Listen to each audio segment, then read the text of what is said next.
ನಿರ್ಧಾರ ತೆಗೆದುಕೊಂಡು ನಂತರ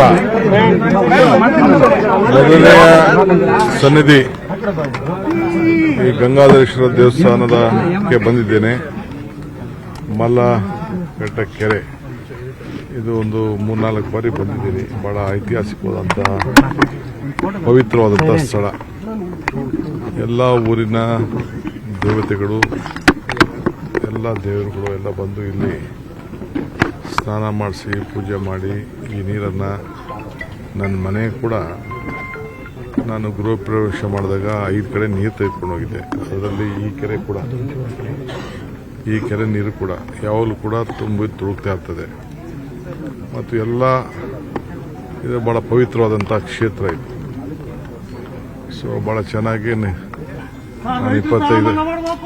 25 ವರ್ಷದಿಂದ ನಾನು ಗಮನಿಸ್ತಾ ಇದ್ದೀನಿ ಈ ಜಾಗನ. ಸೊ ನನಗೆ ಬಹಳ ಈ ಜಾಗಕ್ಕೆ ಬಂದರೆ ಬಹಳ ನೆಮ್ಮದಿ, ಸಂತೋಷ ಎಲ್ಲ ಕೂಡ ಸಿಗ್ತಾ ಇದೆ. ಇವತ್ತು ಹಿಂದೆ ಆದರೆ ನಾನು ಸುಮಾರು ಹಿಂದೆ ಎಲ್ಲ ಈ ಭಾಗದಲ್ಲಿ ಸುಮಾರು ಹೆಚ್ಚು ಕಮ್ಮಿ ಒಂದು 35 ಕೋಟಿ ರೂಪಾಯಿ ವಿವಿಧ ಕಾಮಗಾರಿಗಳನ್ನು ಈಗಾಗಲೇ ತೆಗೆದುಕೊಂಡಿದ್ದೇವೆ. ಅಕ್ಕಪಕ್ಕ ಎಲ್ಲ ರೈತರಿಗೆ ಅನುಕೂಲ ಆಗಲಿ ಅಂತೇಳಿ ಕ್ಯಾನಲ್ ಸಿಸ್ಟಮು, ಇಲ್ಲೊಂದು ಸೋಪಾನ ಒಂದು 2 ಕೋಟಿ ರೂಪಾಯಿ, ಓಡಾಡೋಕ್ಕೆ ಜಾಗ ಟ್ಯಾಂಕ್ ಬಂಡಿಗೆ ಒಂದು 2 ಕೋಟಿ ರೂಪಾಯಿ, ಹೀಗೆ ವಿವಿಧ ರೀತಿಯಲ್ಲಿ ಇಲ್ಲಿ ಸುಮಾರು ಖರ್ಚು ಮಾಡಿದ್ದೇವೆ. ಗೆಸ್ಟ್ ಹೌಸು ಮತ್ತೊಂದೆಲ್ಲ ಇಲ್ಲಿಂದ ಕೂಡ ನಾವು ಮಾಡ್ಕೊಂಡು ಬಂದಿದ್ದೇವೆ. ಈಗೂ ಕೂಡ ನಾನು ಈ ಸ್ಥಳೀಯ ಸಮಿತಿಯವರು ಮತ್ತು ನಮ್ಮ ಕಾಡಸಿದ್ದೇಶ್ವರ ಮಠದ ಅಜ್ಜಿಯವ್ರ ಹತ್ರ ಮಾತಾಡಿ ಅವ್ರಿಗೇನು ಅವಶ್ಯಕತೆ ಇದೆ ಅಂತ ನಾನು ಕೇಳಿ ಖಂಡಿತ ಇಲ್ಲಿಗೆ ಒಂದು ಅಭಿವೃದ್ಧಿ ಕೆಲಸಕ್ಕೆ ನನ್ನಿಂದ ಏನಾರು ಆಗಬೇಕು ಅಂತೇಳಿ ಹೊಸದಾಗಿ ಬಂದಿರೋದ್ರಿಂದ ಖಂಡಿತ ಒಂದು ಕೊಡುಗೆ ಕೊಡ್ತೀನಿ. ಸರ್, ಈ ಜಾಗನ ಪ್ರವಾಸೋದ್ಯಮಕ್ಕೆ ಪ್ರಮಾಣ ವಚನ ಸಂದರ್ಭದಲ್ಲಿ ಸಂಪೂರ್ಣ ಹಿಂದೂ ಸಂಪ್ರದಾಯವಾದಿಯಾಗಿ ಕೆಲವೊಂದು ಅಂದ್ರೆ ಶಾಸ್ತ್ರೋಕ್ತವಾಗಿ ಪ್ರಮಾಣ ವಚನ ಸ್ವೀಕರಿಸಿದ್ರಿ. ಅದು ಯಾವ ರೀತಿ ಒಂದು ಬಿಜೆಪಿ ಆಗಲಿ ಓವರ್ ಆಲ್ ದೇಶಕ್ಕೆ ಮೆಸೇಜ್ ಸಿಗುತ್ತೆ? ನನಗೆ ರಾಜಕಾರಣ ಮುಖ್ಯ ಅಲ್ಲ.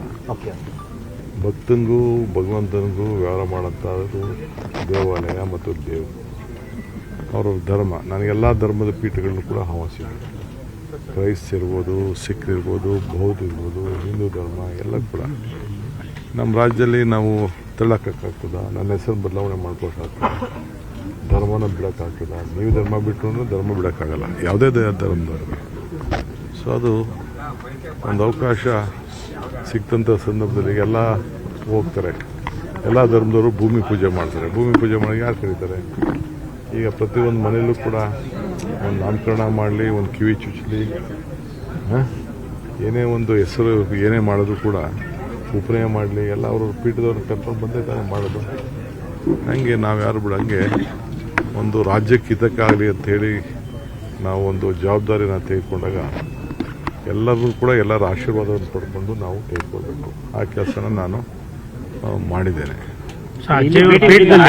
ಶಿವಲಿಂಗ ಸ್ಥಾಪನೆ ಮಾಡ್ಲಿಕ್ಕೆ ಮುಂದಾಗಿದ್ರೆ ಏನಿಲ್ಲ, ನನ್ನ ಭಾವನೆ, ನನ್ನ ಭಕ್ತಿ ಈ ಲೋಕ ಕಲ್ಯಾಣಕ್ಕೆ ಜನರಿಗೆಲ್ಲ ಕೂಡ ಒಳ್ಳೇದಾಗಬೇಕು ಅಷ್ಟೇ. ನನಗೆ ಸಿಕ್ಕಿರುವಂಥ ಅಧಿಕಾರ ಜನರಿಗೆ ಸಂಪೂರ್ಣವಾಗಿ ಸಮರ್ಪಿಸಿ ರಾಜ್ಯದ ಜನತೆಗೆ ಒಳ್ಳೇದಾಗಬೇಕು, ನೆಮ್ಮದಿ ಶಾಂತಿಯಿಂದ ಇರಬೇಕು, ಒಳ್ಳೆ ಮಳೆ ಬೆಳೆ ಬರಲಿ, ಯಾವಾಗಲೂ ಕೂಡ ಈ ಭಾಗ ಕೆರೆ ಎಲ್ಲ ತುಂಬಿ ತುಳುಕ್ಲಿ. ನಿರ್ಭೀತ, ನಿಷ್ಪಕ್ಷಪಾತ, ವಿಶ್ವಾಸಾರ್ಹ ಸುದ್ದಿಗಳಿಗೆ ಮತ್ತೊಂದು ಹೆಸರಾಗಿರುವ ನ್ಯೂಸ್ 18 ಕನ್ನಡ ಈಗ ಆಪ್ನಲ್ಲೂ ಲಭ್ಯವಿದೆ. ದಯವಿಟ್ಟು ಇಲ್ಲಿರುವ QR ಕೋಡ್ ಸ್ಕ್ಯಾನ್ ಮಾಡಿಕೊಂಡು ಆಪ್ ಡೌನ್ಲೋಡ್ ಮಾಡೋದಕ್ಕೆ ಮರಿಬೇಡಿ.